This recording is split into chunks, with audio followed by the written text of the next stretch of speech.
को मना करें। इस पर कुरान मजीद ने बहुत फोकस किया। इन उरीदु इल्ला इस्लाह मस्ततअत वमा तौफीकी इल्ला बिल्लाह। तो इस फसाद की इस्लाह के लिए जमाअत ने ये तरबियती नशिस्तों का सीरियल चलाया है पूरे मुल्क में, खासकर सूबा पंजाब और यहां से फारिग होकर शेड्यूल के साथ साथ मुल्क भर में। ये उसी सिलसिले की कड़ी है कि हम करिया बस्ती बस्ती शहर शहर अपने भाइयों और जमात के कारकुनों को जमा करके उनकी तरबियत करने की कोशिश करते हैं और उनके सामने मुख्तज़यात तरबियत रखते हैं और भाइयों की खिदमत की कोशिश करेंगे। ये मकसद है इन जलसों का। जब हम इस पे गौर करते हैं कहां कहां खराबी है, तो सच्ची बात है हम आम नास में खराबी को नहीं पाते, उतनी ज्यादा खराबी अवाम नास में नहीं पाते। अल्लाह करे वो आजिज़ की बातें आपको समझ आ रही हैं। हम जब इस्लाह की फसाद को दूर करने की कोशिश करते हैं और फसाद के असबाब को ढूंढते हैं, तो हम देखते हैं कि अवाम नास में बहुत बड़ा फसाद नहीं है।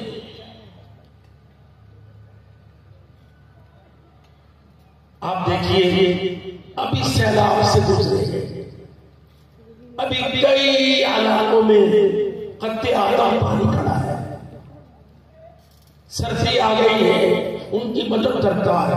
हम देखते हैं कि पाकिस्तान की आवाम अपने डूबते हुए भाइयों की मदद के लिए अल्लाह के फजल व करम से अज़हद मुस्तइद है।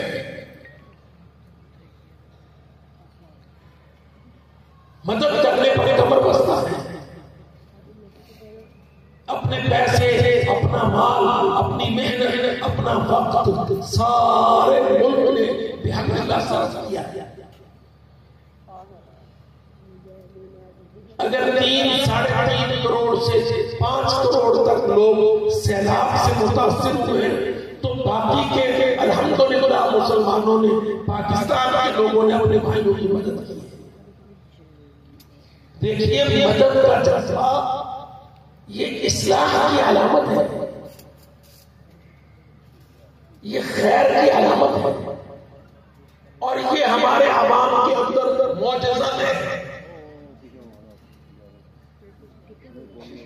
कितना आपके सामने भाइयों ने जिक्र किया होगा हाफिज़ रऊफ साहब, जो अल्लाह के फजल से खिदमत का एक सिंबल है। फसाद के अंदर, सैलाब के अंदर जो बिगाड़ पैदा हुआ, जो लोग बेघर हुए, जो माल मवेशी रह गए, जो मकानात रह गए, अल्हम्दुलिल्लाह वो आप भाइयों से लेकर उन भाइयों को दे रहे हैं। तो मैं इसको मुख्तसर करता हूं कि पाकिस्तान का बहुत बड़ा असल तबका जो इसके अवाम है, उनके अंदर फसाद कम है, खराबी थोड़ी है, खैर ज्यादा है, खूबी ज्यादा है, मदद का जज्बा बहुत ज्यादा है। अच्छा, जो लोग मदद करने वाले होते हैं बड़ी जल्दी वही इस्लाह को कबूल करने वाले होते हैं। चीजें आपस में इंटरलिंक्ड होती हैं। इसी तरह जितने मुल्क के अंदर तबकात हैं उन सबको अलग अलग देख ले, आपको पता चलेगा कि तालिब इल्मों में खैर है, यूनिवर्सिटियों कॉलेजों के यूथ नौजवानों में खैर है। तो फिर पाकिस्तान का मसला क्या है? क्यों पाकिस्तान आज परेशान? आप इससे से इनकार नहीं कर सकते कि मुल्क पाकिस्तान अंदरूनी तौर पर शदीद खलफशार का शिकार है। न कोई हुकूमत है, न किसी की कामयाब सियासत है, एक मारामारी है, बेचैनी और इज़्तिराब है, अमनो अमान का नक्श है, पार्टियां आपस में दस्तों गिरफ्तार है, हुकूमत और अपोजिशन, सो कॉल्ड हुकूमत अपोजिशन बहुत बुरी तरह दस्तों गिरफ्तार है। तो नतीजा आप ये निकाल सकते हैं, आपके सामने नतीजा बोल बोल के कहता है कि पाकिस्तान की सियासत हुकूमत में फसाद, सियासी निजाम खराब है।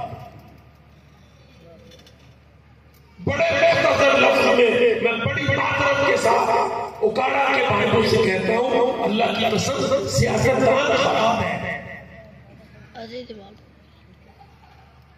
खराब सियासत और खराब सियासतदान दोनों मिलकर पाकिस्तान को पटरी से उतार चुके। ये पाकिस्तान इस वक्त अपने ट्रैक पर नहीं है। जिस मकसद की खातिर ये मुल्क बनाया था वो मकसद पूरा होता हुआ दिखाई नहीं दे रहा।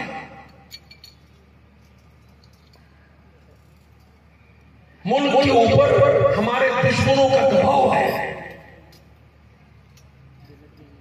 हमारी पार्लियामान के अंदर कोई उधम चाहत नहीं है। आम आदमी पार्लियामान के गलत फैसलों से, सियासतदान के गलत फैसलों से, सियासत के अंदर की मुनाफत से आम आदमी खराबी की इंतहा को पहुंच गया है। उसको न कोई चीज मिलती है, न कोई रोजगार मिलता है, न कोई सस्ता माल मिलता है, न पेट्रोल मिलता है, न गैस मिलती है। कोई चीज मुल्क में इस वक्त अवेलेबल नहीं। और ये इतनी बड़ी परेशानी है, आप भूखे आदमी को पहले नमाज नहीं पढ़ा सकते। वो कहेगा पहले मेरी भूख दूर कर,